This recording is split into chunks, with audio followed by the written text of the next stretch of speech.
sur cluboriginal.com. Merci de votre fidélité. 5 minutes avec César Ngadi. Ndenge na lobai kaka na kosese jamais ko remercier bato bazo benga ngai po ba féliciter ngai na combat oyo toza ko bunda po na Kabila nyangala kata ya Kabila wana a dégager parce que Kabila a komi ko mona ba congolais neti bazoba na ye donc a monela biso membalo yo le 31 décembre année prochaine Kabila il faut azalate. Donc 5 minutes il y a les ndenge boyebi eza toujours politique tokolobela nanu zoba oyo ministre na biso oyo ya ba congolais ministre kuto ya Kabila ya biso te parce que ba ministre bazala rasouté po ye moko président de la ya Kabila wana président ya mboka na biso Kabila za sous président do ba ministre on a pe baza ba ministre na biso te zoba oyo bomoni alagisi ma kolosoka mwasi donc tozoe baté zoba donc na niveau na ye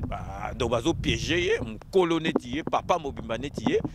baza na ba bureau na bango entre temps bazala na ba appartement na bango na ba hôtel na ba mbongo ya l'état po ba ke na kosala ba bêtise bomoni il a kisi elongine bazo ba kazolo basoke elongina été mais bomoni bien sûr que so basali ralenti ezali elongi ya ministre des affaires étrangères ya mboka na biso ala kisi mutakala na ye azali ko se masturber donc ma bindie monani na nzota mobile monani ministre mobimba botala na pays oyo eza penza oyo bato bazali ko se respecter likambo ndenge wana ekoki koleka inaperçu te neti mboka na biso président de la république zoba alobaka te baba avandinier donc ba ministre na ye pe ata bato baza tout autour na ye ata baza bato mayele bango pe faut bakomaka ba zoba neti ye parce que baza dirigé par ba zoba na ba mboka o penza ezali ke ba respectaka peuple bokomona ministre wana alingai kobima a pesa explication et puis lobby soni wana a démissionné yemoko. Parce que tant aux alliés mutumoko politique, aux autres représentés en plus ministre des Affaires étrangères, azali peza kolobela mboka na libanda avandi azali kolobela mboka na biso akoyi kosala makambo ndenge wana te. Ça peut arriver parce que biso tout aux abatu. Mais na place na ye, il faut aloba. Président, il faut convoquer, bah la kisi a pesi explication, mais neti président na biso président na biso kututé na zobosa na président oyo azawana en attendant donc o azolonga sikoyo alobaka te yango na pe ba ministre pe balobaka te donc ngai nazali kosenga donc cluboriginal.com César Ngadi Cluboa tout le monde est d'accord ministre wana affaires étrangères il faut démissionner buzoba wana sali elagisi mokili mobimba et puis yendenga sali ndenga wana aokene lelo akene penza a représenter biso ake opesa discours na ndenga population na yebi ke ba fanatique ya ex président na biso Kabila barolobake obongo ka eza ye moko a pe to mona ke président États-Unis azwaki stagiaire alagisi soki cigare président États-Unis azwaki stagiaire alagisi masolo ayaki a se justifier na ba américain ayebisi bango ke ezali ngaite ezali bote après na suka ayaki kondima a 5 excuse. Ah, tout le monde a dit Hollande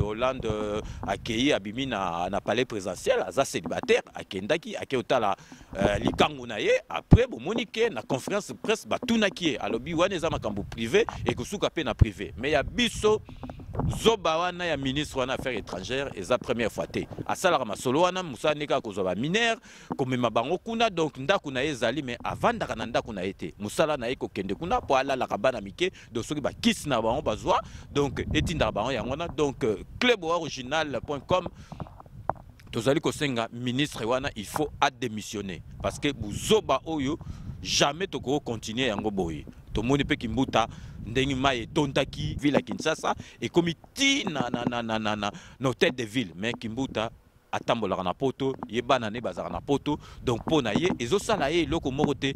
et puis bazo kipe na bangote oli ata batu oyo bazali na mboka na biso baliaka tate ndenge ba mesana ko liate mais vie na bango ezala bien mais kuna ozo liate jour tomber malade eza ko senga ke okufa mais bazali ko kipe na bango te neti ye moko président Kabila akipaka na yete alobaka na ye lokote azotika kimbuta na place wana parce que ye na kimbuta bayeba na mama solo na bango donc Kimbuta, il faut atika place wana ya gouverneur de la ville parce que azali kosala eloko morote. Donc 5 minutes avec César Ngadi Ndeka Tolobaka. Nous vous laissons le soin d'en tirer vos conclusions. Donc to répéter du sous-souké ministre et affaires étrangères to sengi club original César Ngadi na ba diaspora nyoso tout au sengi pensa démission parce que mutandengwana akoyi kolobela susu mboka na bisote et puis André Kimbuta yepe atika poste na ya gouverneur. Donc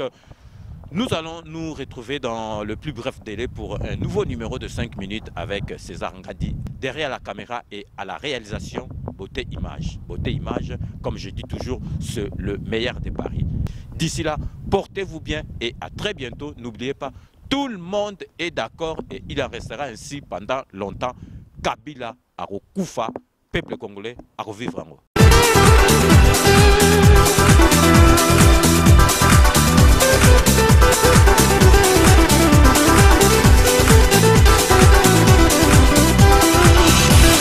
Itaba,